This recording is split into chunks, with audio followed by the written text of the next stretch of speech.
bienvenidos a Varones en la Intimidad. Gracias David, gracias Marina. Y Albita, feliz año. Feliz año, Ciro, qué gusto estar aquí. Híjole, pues con un tema interesante, Albita. Sé que nos estabas escuchando aquí desde el... No sé cómo se llama este desde lugar, aquí en este espacio de las sillas rojas, súper agradables. Como en cabina. Sobre el proyecto que se llama Haz lo Tuyo, ¿no? Y ahora esa estrategia de recaudación que se llama Va por Ellas, esta forma de prevenir embarazo en adolescentes, pero bueno, ya Brahim nos ha estado compartiendo. Alba, ¿qué onda con las chavas? Sí, ¿qué onda con el condón femenino? ¿Cómo lo perciben? Desde tú estás en una población universitaria, ¿no? Y dicen, es que entre este rollo que entre mayor educación, no sé, a veces ya me discuto de cuál hablamos, ¿no? No sé si la institucionalización hasta dónde nos da una posibilidad, pero hay otras que no. ¿Qué onda? Sí, yo creo que Brahim tiene mucha razón, ¿no? O sea, que las mismas cosas que suceden en adolescentes de 12 a 18 se repiten. Al final de cuentas, creo que sí, justo nunca les has hablado a las mujeres de la existencia de este condón femenino, ¿no? De la posibilidad de usarlo o de que pueden ir y adquirirlo en un centro de salud, es hasta cierto punto un tanto obvio que aunque seas mayor y vayas a la universidad, tampoco vas a enterarte que algo así existe, ¿no? O sea, hay mujeres, jóvenes, adultas, que no saben de la existencia del condón. Es cierto, hay mucha desinformación acerca de este método, ¿no? De este insumo, pues. Y además también hay como mucha incredulidad de que el condón funcione, ¿no? Porque es como de, ¿y eso cómo se pone? ¿Eso cómo sucede? ¿Eso cómo? O sea, eso no me va a quedar a mí, ¿no? O sea, como inclusive en un claro desconocimiento de los órganos sexuales de las mujeres. ¿Me explico? O sea, como no se concibe muchas veces inclusive que este insumo puede inclusive aumentar el placer en las mujeres, ¿no? O sea, cuando hablas inclusive del cómo puedes utilizarlo como también una parte del jugueteo previo, como una estimulación a la hora de tener relaciones sexuales, tampoco hay mujeres que lo conciban, ¿no? Entonces tampoco se piensa como un método práctico, porque sí es muy caro. La realidad es que sí es muy caro y hay mucho desabasto, ¿no? O sea, no es como que puedas ir fácilmente a una farmacia y comprarlo. De hecho, en las farmacias no está muy presente, ¿no? O sea, tienes que ir a una sex shop. Y entonces ahí viene otro como prejuicio, ¿no? O sea, las mujeres no vamos a las sex shops, ¿no? O sea, no vamos a buscar placer de ciertas maneras, ¿no? Incluido el uso de juguetes sexuales o de otras, no sé, otras cuestiones, tampoco se piensa. Entonces, o sea, como remitir el condón femenino o en el centro de salud o en la sex shop es como invisibilizarlo de nuevo. Y entonces me parece también muy lógico que obviamente si no se pide, no bajan los precios, ¿no? Y se convierte en un círculo vicioso, justo lo que estaba comentando Brahim. Oye, Brahim, y a lo mejor regreso a algo que seguramente ya contestaste. Habrá gente que dirá, oye, pero bueno, esa es responsabilidad de la Secretaría. ¿Hasta dónde? O alguien podrá decir, no, pero pues el condón femenino no está en el cuadro.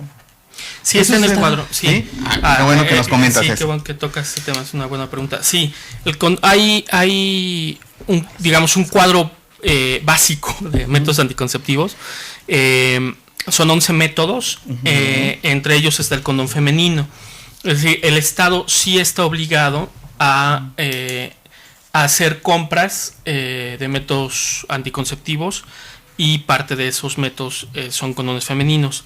Hay algo interesante con el tema de los métodos anticonceptivos, que es que desde el año pasado ya se hizo la adquisición de métodos se hace desde la federación, es decir, se hace una compra consolidada que en teoría reduce costos, y la otra, que es muy importante, hace que realmente a los estados ya no llegue dinero para la compra, sino que lleguen los insumos.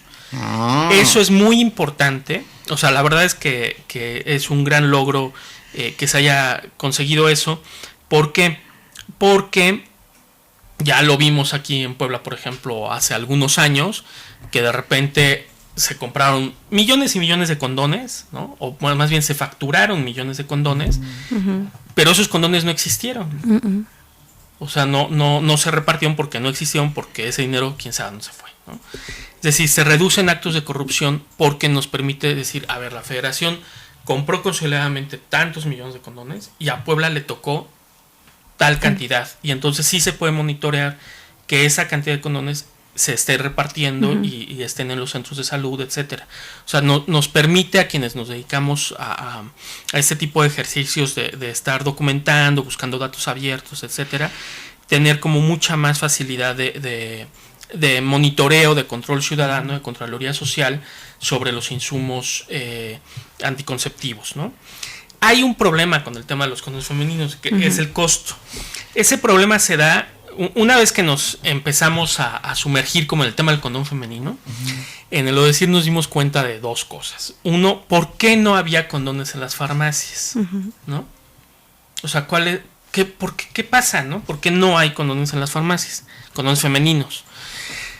Y básicamente tiene que ver con un asunto meramente burocrático.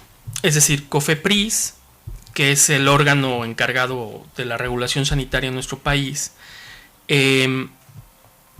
puso ciertos candados cuando en 2006 el condón femenino entró al esquema básico de metodología anticonceptiva.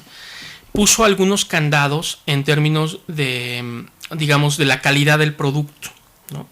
Es quien determina los estándares de calidad, aunado a otros candados que por sí este tipo de productos, porque están considerados medicamentos, tienen en términos aduanales. Entonces, eso lo que hace es que cualquier proveedor o distribuidor que quiera traer condones femeninos que no sean de ciertas marcas que ya están en el mercado mexicano, tiene que pasar por una cosa así terrible, un viacrucis burocrático, que implica hacer la importación, pero mandar pruebas de ese lote que se importa a los laboratorios para que se tarden más o menos 6 meses en darles resultados. Y si esos resultados son positivos, entonces pagar como todo el derecho de piso y de la aduana, o sea, la bodega en las que están guardadas en la aduana lo tiene que pagar, y después colocar el producto en el mercado. Evidentemente ningún proveedor quiere hacerlo, porque va a colocar un producto que no es rentable de entrada. Es decir, que solo es rentable para compras consolidadas por el gobierno, pero que ninguna farmacia le va a querer comprar porque nadie lo conoce y por lo tanto nadie lo compra, y eso encarece, todo este procedimiento encarece el costo del insumo. Entonces, digamos, a precios los proveedores en México tienen el condón femenino, dependiendo de un poco de la marca y de quién te lo provea, en este momento entre 30 y 45 pesos, ¿no? Ese es el rango. El precio de proveedor, es decir, alguien que lo quiera vender, pues lo tiene que vender por lo menos al 50% de ese costo, ¿no? O sea, por lo menos entre 45 y 60 pesos para más o menos sacarle un costo. Eso convierte el insumo en algo muy caro. Por lo tanto, ese es otro trabajo que se tiene que hacer y que estamos explorándolo, que tiene que ver con reducir las trabas burocráticas para la importación de insumos de otros países. Ahí lo que afecta mucho es el TLC, ¿no? Sí, claro. Porque es claro, por ejemplo, Colombia tiene una excelente producción de condones, no solo femeninos, sino masculinos, y tiene marcas muy buenas, y por lo no entran al mercado mexicano, que sería mucho más barato traerlos de Colombia que traerlos de Estados Unidos o de Europa, fundamentalmente porque como todos estos insumos son importados, ¿no? Pues depende del precio del dólar. Claro. ¿No? Ese es otro problema. O sea, su precio es un precio flotante todo el tiempo. O sea, no hay un precio fijo. Y depende mucho de la... Sí, de hecho, el año pasado, cuando nosotros contactamos al proveedor al que le compramos los insumos, fue como, oye, y para noviembre, diciembre, ¿en cuánto nos los vas a dejar? Y fue, bueno, pues lo que está el dólar. Ahí vemos, ¿no? Porque nuestra proyección es tal, ¿no? O sea, era como...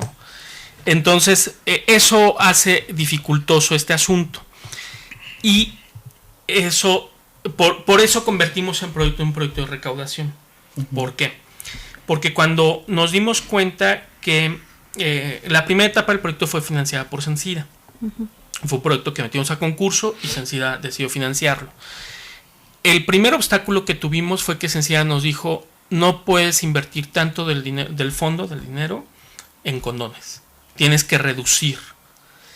Entonces nosotros le decíamos, bueno, sí, pero afectas mucho mi meta, ¿no? Pues sí, tienes que reducir. Entonces nuestras metas se vieron acortadas. Y luego lo que vimos es que